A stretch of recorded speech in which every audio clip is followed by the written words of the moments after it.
institutions, right, where we have learned over time that if you put people and lock them in a house together with no money, with radical lowered self-esteem because men don't have work, being cramped up all day long with children who they're really worrying about not being able to feed or take care of, right? Violence and anger escalates, right? I mean, you take alcohol and you add that to the abuse, we know there will be further escalation. The statistics we're seeing now in the US, in France, in Peru, in Spain, in Italy, I mean, name a country. The escalation of domestic abuse is off the charts. And we don't even know the half of it yet because we're not going to hear the reports of how many children were sexually abused, how many children were tortured. All of this, and not one government thought about the possibility of this. So when the going gets tough, we put all the load on the women, but then in a moment like this, where we're supposedly entering recovery, getting back to normal, there's no help for those women. For what are the world's women that you know calling for? Well, I think everybody's calling for the same thing, like to honor women. First of all, let's look at the amount of work that women are having to do, right? There are loads of child care, feeding, teaching. That's never been work that's been paid for. That's not paid labor. Why isn't that paid labor? Those women are keeping families alive. My sense everywhere was that women should be being paid for this and supported in doing that. The second thing is that shelters or some kind of understanding that women are taught and need a place to go. I mean, in many places, shelters have shut down, right, at the exact moment when they were most needed. Everyone says, we love women, we need women, we can't live without women, and yet no one's willing to pay or support those women who are doing the critical work. And there's lots of states where, under the auspices of the COVID crisis, they withdrew access to abortions and the ability of clinics to actually provide abortion access, which is a whole other story. You go further, though. In your article in The Guardian, you call for a Marshall Plan-sized fund to help the world dismantle patriarchy, which, while I love the idea, I want to know what it would look like, and I'm sure you've dreamt up exactly that. I think part of it is educating people and looking at what is patriarchy. What does it mean that we are living inside a system, right, that is based on a very few people having all the goods, all the money, all the power, and determining life for everybody else. We need to educate, we need forums, we need art that expunges trauma and grief and aggression and sorrow and anger in the culture. We are constantly forgetting what we are learning, right? We are constantly forgetting our history. We only have to look at what's happening right now in terms of the pushback against critical race theory or anti-racism training, like the desire to not know our history, to not know where we come from, because then you can continue on with the same behavior. There is a mindset we are currently ruled by. It is called racialized patriarchy. Racialized patriarchy, okay? This is the system, this is the bubble we are under. It's only 17,000 years old. There were systems before and there can be systems after. How do we begin to create those systems? And what would they look like? Every single activist I talked about said that until this systemic racialized patriarchy that we live in is dismantled, we're going to keep going back here, right? We're just going to keep, because that's what people fall back to, because it's trained into their DNA. Thank you, V. It's really an important call to arms. I loved seeing your piece. I'm glad it was in there, and it's a joy to be able to bring it to more people. I appreciate it. The world looks different after COVID, but not anywhere near different enough, say a lot of us. What would a reimagined, new, more equitable society really look like? And what do we need to do now to get there? Joining me to pick up this conversation is Teresa Younger of the Ms. Foundation. I'm sure that in lots of ways you share V's dire sense of the situation that we're in, but how would you describe the sort of parameters of this moment? This moment is actually no different than any other moment yesterday or any other moment in 2019 or 2014 or 2008. What this moment is a flashlight on all of the societal ills and the trickle-down effect that they have had on women and their families throughout the United States and across the globe. So that brings us to the op-ed that you wrote with Joy Anderson, the president and founder of the Criterion Institute, where you talked about this moment as maybe not new, but as a moment of opportunity. And you began that by imagining a world where we took the temperature of our economy differently. How? Well, I think, we have continued to assume that since this, how the markets look. And those markets were developed by white men hundreds of years ago. They were not developed in line with women and girls of color, trans folks, gender non folks, LGBT folks. None of those folks were in the conversation. Women in general were not in the conversation. So why are we going back to the same systems that have continued to fail over half of our society? How do we see this as an opportunity to actually start analyzing the systems? And maybe we shouldn't just assume that finance and capitalism are the only ways to measure success in our society. What would that look like? I mean, you are there on the White House Gender Policy Council. There's been discussion of universal preschool, childcare, investing in all of these kinds of policies, including senior care and so on, but very little flesh on the bones, very few bits of data. And in an op-ed just recently in the New York Times, Bryce Covert, who writes about these things, says many of the Biden plans are out of date. The Gender Policy Council is the White House's attempt to look inside and to align the gender assessment analysis with a race lens and disability lens from inside. It's looking at both a global as well as a domestic alignment for what the administration might want to be doing. And so I'm not sitting on the council, I'm sitting with the council to be part of a conversation that they need to have. And we're looking at that from a multitude of spaces and places. They are actually doing a listening analysis of what needs to happen. They are looking at research and data that's being collected across all different kinds of departments and are asking folks, what do you think needs to be collected? How do we recenter the information? How do we provide consistency in what we're doing? How do we break down that data? I would say that so many of the Biden administration policies or proposed policies may be a little outdated, but they're further than we have been in a long time. I mean, we actually have in this country right now a child care tax credit that allows for families to get tax credit. We have, for the first time, nonprofits can apply for payroll tax credits.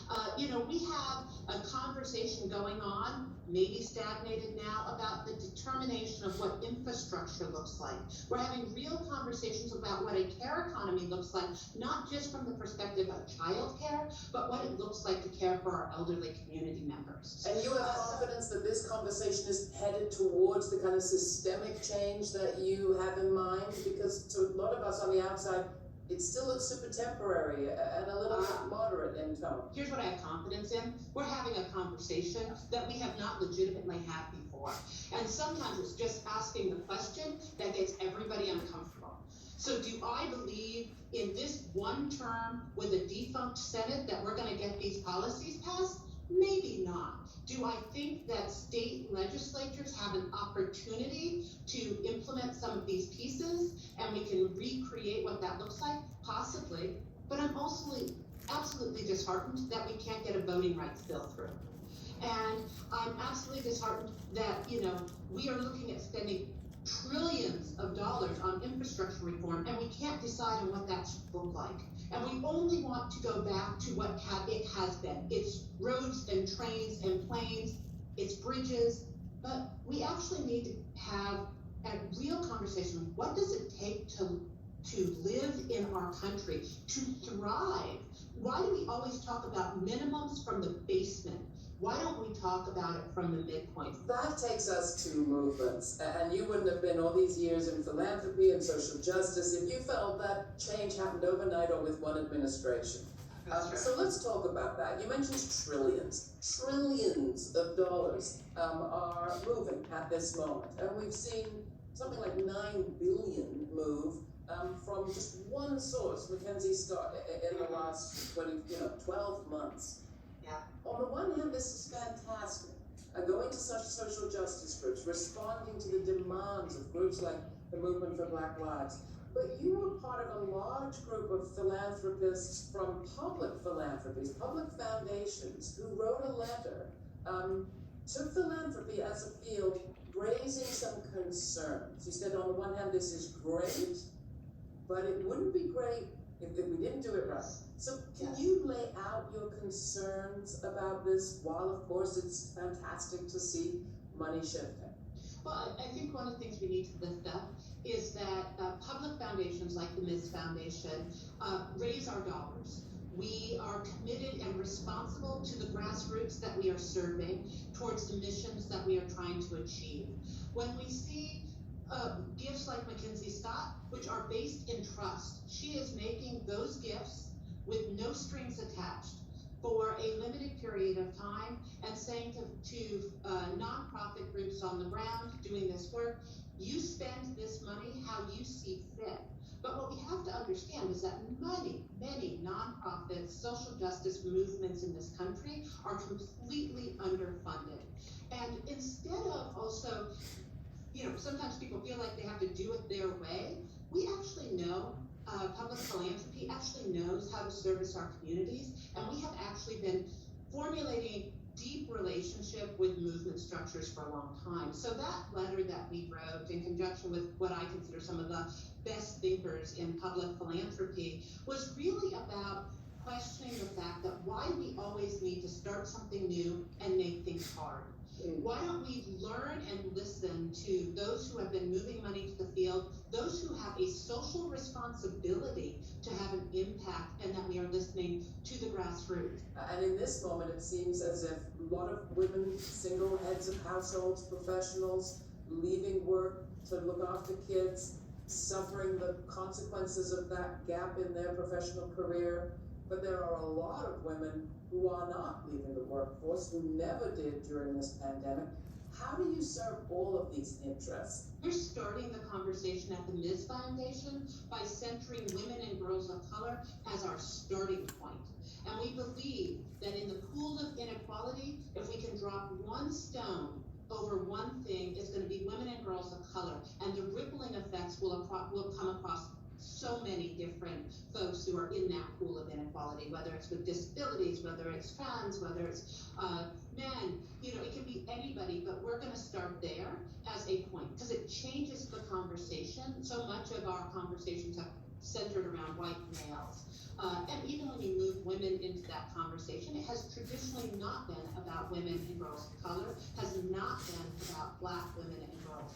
And how do we change what's happening in our society? We have to address the centering conversation that we're looking to have an impact on. I want to come to the research that you actually did a year ago, speaking to movement groups about the form of accountability they're seeking, and the stresses that they're feeling. Because a lot of people think more money is good, period. Not always the case. Money has to be consistent. And in our new report that we put out last year called Pocket Change, How Women and Girls of Color Are Doing More with Less, we actually did an analysis of what is happening in the field. And what we heard from those who are doing work is, more times than not, there's always this, it's like voter fraud in some ways. There's always this assumption that the dead person is voting, right? There's always this assumption that nonprofits led by women of color, are like stealing money from the top of the game. They are not. And what we found was philanthropy needs to be specific. They need to name what they are doing, they need to track what they are doing, and then they need to increase the amounts of money. So one of the things that's both consistent with the report and with the letter is this idea that we need to fund organizations over time, not on a year-to-year basis, but on a multi-year basis. Because what we see is the stress of having to do that draws the attention away from getting the outcomes on a day-to-day basis that we need to see in our communities. Let me ask you to just really underscore the difference between private philanthropy and public. And I care because it models a little bit the reality in public media. We raise our own money, we're accountable to our audience, versus somebody who has a bunch of bucks and puts on a TV show or a new shiny object in the media stratosphere, a new app or so forth. We are accountable to the communities that we serve. We are accountable to being explicit and about what we are trying to do and how we are trying to do it. Many public foundations are also accountable to deepen deep relationship. We don't just get to, on a whim, change our minds about what we want to do, how we want to do it, and impact we want to have. And we are looking at generational change. We're not looking for day-to-day wins that we can just check off on a piece of paper. Private philanthropy, on the other side of it, has regulations about they have to spend 5% of whatever dollars they have to give it away. 5% of a million, a billion, 16 million is a lot of money, but why should they be sitting on the other 95% that they're not spending? Where many public foundations have small, if we have endowments, we have smaller endowments. We are spending above and beyond 5%. Most of us are at 7% or 10%. We are raising on an annual basis the dollars we want to move to the field. We are performing an education to those that are in conversation with us. Many public foundations, including women's foundations in this country, are about building collective power, and we're having open and honest conversations about that. We typically end these conversations with a question about what it is that gives you not just confidence, but a taste that these enormous changes that we're talking about are possible. We've talked for years about another world is possible. Was there ever a moment in your life or an interaction or a person in whose company you felt it was palpable? In this role, as well as in state government, which is where I was before I was with Ms., every day I interact and engage with folks that I believe in a future that is common. And, at my core, Laura, I am a Girl Scout. I believe in making the world a better place. Everything I am doing is about making the world a better place, leaving this world better than I found it. And I come across people every day who believe that. And many of our grantee partners who have been doing this work year after year after year are looking at this moment in time and recognizing it is different. 7 years ago, we would not even acknowledge a conversation about race, even though we had a Black president. And today we are in the midst of conversations about race, gender, class, equity in these conversations. And I have to say, that allows me to think that also the next generation of young people understand what that world could look like. And they're willing to ask the questions about it. Well, Girl Scout that you are, thank you so much. That has left us on a very good, positive note. And we should point out to people that the great thing about public philanthropy and public foundations is the public can actually contribute to them. Just saying. Teresa Younger, thank you so much. It's been a pleasure talking with you. It's been a pleasure. Thank you so much. I'm going to go out on a limb here and say that no American family can reasonably survive on $300 a month. But I'm also going to predict that the American right are going to come after the Child and Dependent Care Tax Credit Program and say it's giving too much to too many too fast. Let's just take a look. Under the White House proposal, starting this July, any family with 2 earners earning less than $400,000 or 1 earning less than $200,000 is going to receive a tax credit or a direct payment worth about $250 to $300 per month per child. What's it likely to do? Reduce child poverty by half. What's the right likely to do? Attack it. What we are likely to see is progressives on the defensive, when what we really need to be doing is looking at where we stand, the less in relation to just about every other Western wealthy nation. Every country you can think of, France, Germany, Denmark, Switzerland, Finland, you name it, they all have a program like this. So the real question isn't, why is this so much so quickly, but why have we waited so long? And what can we do to make this tax credit program permanent? That's it from me. Till the next time, stay kind, stay curious, and thanks for joining us.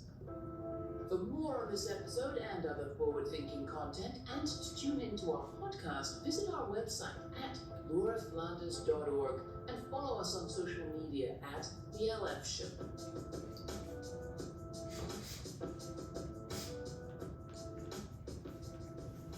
And I'm going to end off this video that I'm recording, and just I want to say I really appreciate all you ladies.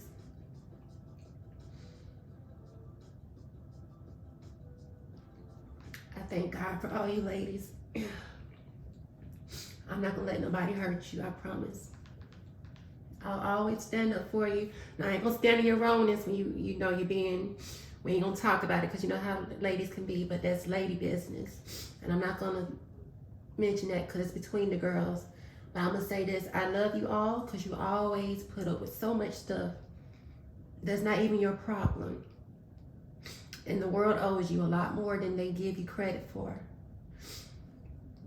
And you are the key to mankind's survival. I just want to thank you all for staying strong. We know the world is full of toxic masculinity, misogyny. I'm going to put it out there. Toxic homosexuals that are toxic and misogynistic towards women. And once we realize that and we start getting the, call it cleaning up house, you know, cleaning house, we'll get there. And I want to say this too. The ladies, they talked about cisgender, transgender, every type of woman. But I'm going to say this to add to that. I don't agree with Leah, whoever that person is that's on that swimming team. No, you're not gonna come in and hijack the movement. And we do not accept you. Man, woman, or child, or trans, nobody accepts you as what you're trying to put yourself out to be. You're not, I'm not trying to say you're not a woman, but you're not a part of the movement. Because in womanhood, it's not about masculinity trying to come in and take over what woman has put together and what woman has held down for so long. So you, Leah, you selfish, you're a narcissist, and everybody see through you. And don't you dare try to call yourself no trans, because you're not trans. You're not. You're misogynistic male homosexual that's trying to play over on everybody, and we see through you. And no, people, trans people and other people should not be in the same groups. It's like having weight class. Everybody operate within their own weight class. If a woman bigger than the next woman, they should be competing against each other. It's called weight class. Everybody be in their own separate spaces. And it's not discrimination to say that one is less than the other. But I'm not going to let no bullies come in and try to bully the ones that's been bullied all the time. We're not doing that. Because real women, and not real women, I don't want to use that word. True women are the ones that take care of the babies. And when we allow women to go through femicide, then the next thing to go is the babies. And then the animals. So we have to stand together, ladies, and find an alliance with the right type of men. Y'all know how it is. Y'all know men, so y'all know who to look at and who not to deal with, you know. But I want to say I truly love you. I enjoyed this session. I'm going to upload it so we can continue this thing rolling and get the ball rolling on freeing women and children and minority groups from the patriarchy and those that try to enslave all of humanity, including Mother Nature. Love you, ladies.